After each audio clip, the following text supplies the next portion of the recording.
today we have one of my very favorite stories from when I was a little kid.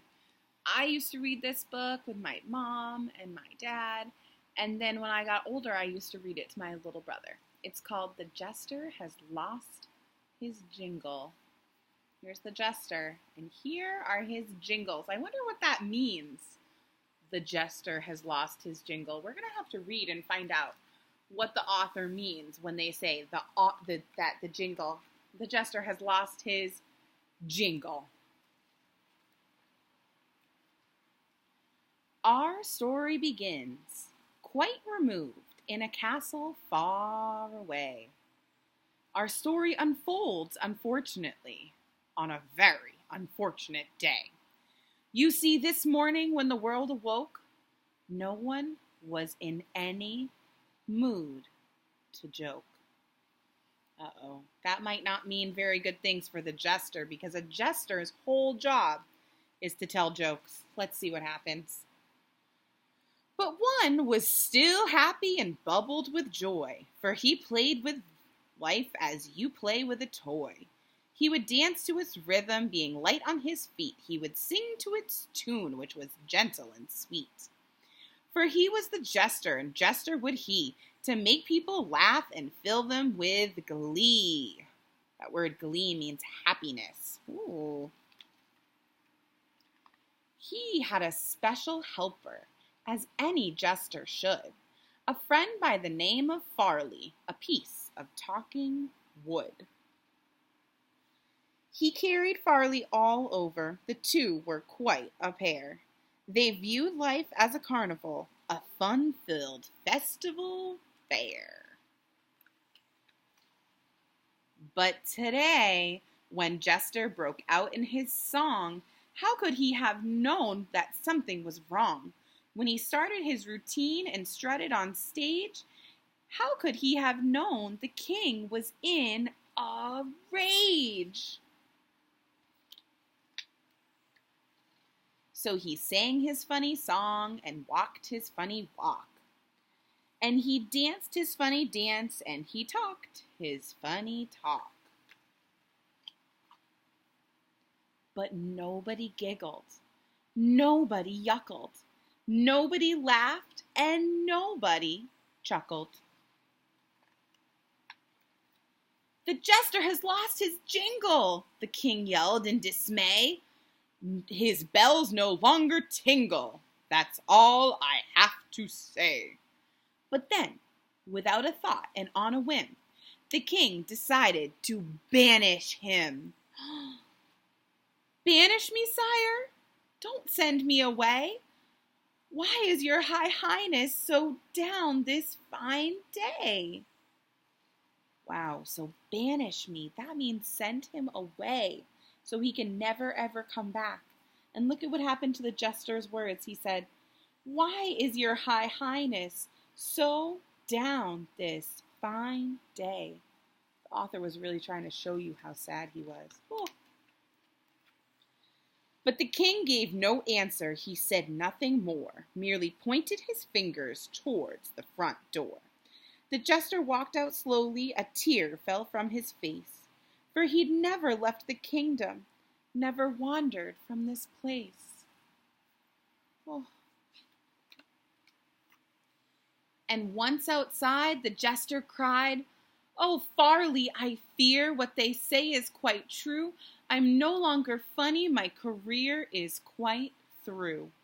"That's nonsense," claimed Farley. "You're still funny, I say. You were funny last week, you're still funny today." "It seems a nasty rumor, but laughter must be dead. The world has lost its sense of humor," Farley sadly said. "Then it isn't me at all. It's the world that must be sick.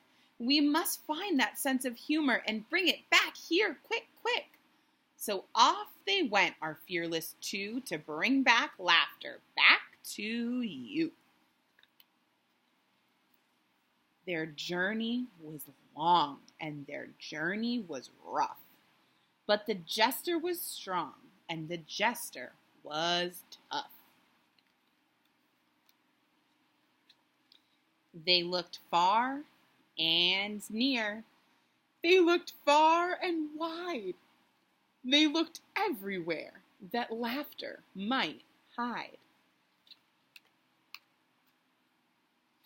They searched in every corner, under rocks and up in trees. They peered into the heavens and gazed deep beneath the seas. I wonder if they're going to find laughter in any of these places they're looking.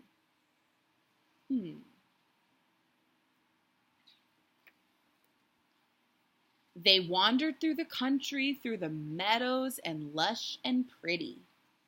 They came upon a gleaming bridge that led into a city.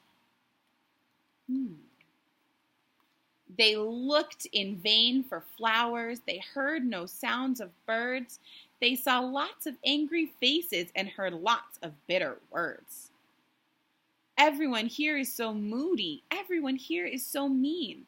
I must confess, this city is the saddest place I've ever seen. Maybe someone here can tell me.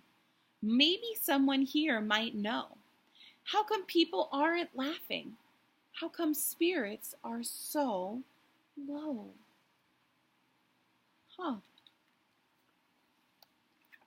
Ask that man, Farley motioned. That man over there. The thin one in the alley with the tangles in his hair. Okay, said Jester, I'll give it a go. Why are you not laughing, sir? I'd really like to know. It's kind of hard to laugh or joke when you're unemployed and completely broke. I have no job. I have no money. So tell me, Jester, what is so funny? Oh, Farley, I fear it's much worse than I thought. Is laughter something these people forgot? Wow.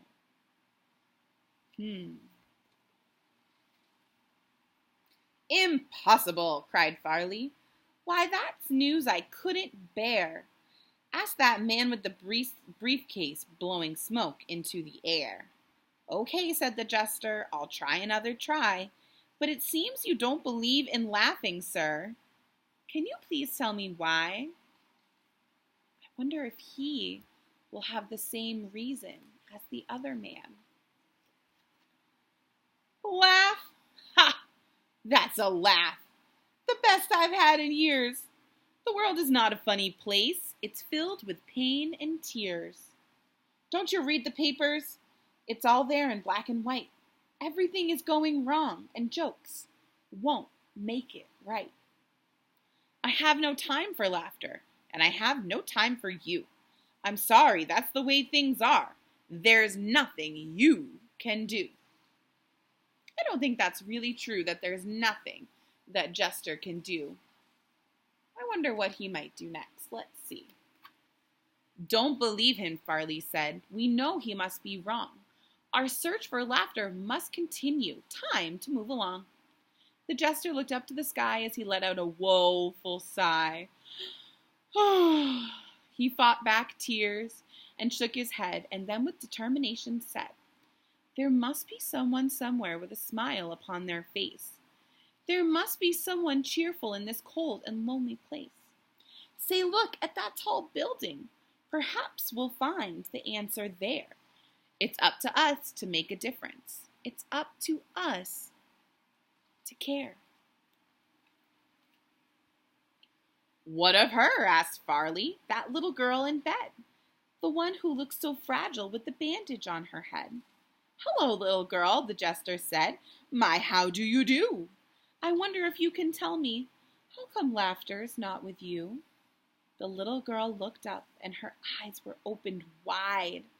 She turned slowly to the Jester, and she quietly replied, Here I lie. I have a tumor. And you ask me where's my sense of humor? I've been very sick. I'm so tired of trying. I don't feel like laughing. I feel like crying. Sometimes I feel like crying too, Jester whispered in her ear. But instead of letting teardrops fall, I make them disappear. Whenever I feel like crying, I smile hard instead. I turn my sadness upside down and stand it on its head. When I get sad or lonesome, or when I get depressed, that's when I sing my loudest and dance my very best. So won't you try it, little girl? Won't you laugh along with me? We'll start off very slowly with a tiny tee-hee-hee. So, he sang his funny song. He walked his funny walk. And he danced his funny dance, and he talked his funny talk. And from the room there came a giggle, which echoed down the halls, and soon there came another, which bounced up and down the walls. Ha ha ha, ho ho ho, ha ha ha, tee ha ha ha ha ha ha. The giggle became a snicker, which grew into a guffaw, which soon became a chuckle that transformed into a ha ha ha. The jester was beside himself. He grinned a great big grin. He hugged and thanked the little girl and kissed her on the chin.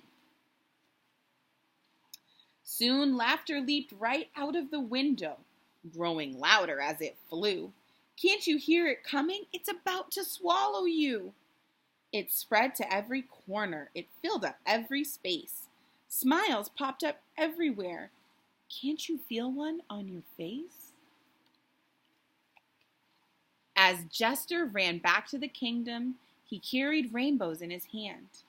And as people started laughing, colors spread across the land. He leaped into the palace and he hugged the king and queen. He said, "Oh, my high highness, you won't believe what we have seen. Laughter isn't missing. Why, it isn't even dead. Farley and I have found it," the jester promptly said.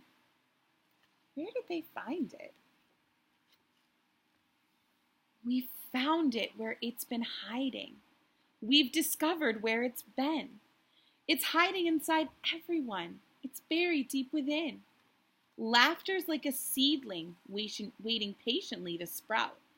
All it takes is just a push to make it pop right out. Don't keep it imprisoned or locked out of sight. Quickly release it. It won't hurt or bite. So the king said, "I'll try it. I'll give it a go." And all of a sudden, out popped a ho-ho. "That's it," yelled the jester. "Just let it flow." And it flowed, and it flowed, and it flowed, and it flowed. And soon everybody started giggling, and everybody started yuckling, and everybody started laughing, and everybody started chuckling. "My jester, you've done it," said the king. "You've saved the day. You've brought back love and laughter and helped us find the way." And when the jester heard these words, he smiled and started singing. He somersaulted into the air, for his bells again were ringing. He got his jingle back. So, when you're feeling lonely or sad or bad or blue, remember where laughter's hiding. It's hiding inside of you. The author put a note, and it matched. All the colors of laughter are on the final page and on the first page. What a cool thing this author did. We'll see you tomorrow for more bedtime stories with Miss Eldridge.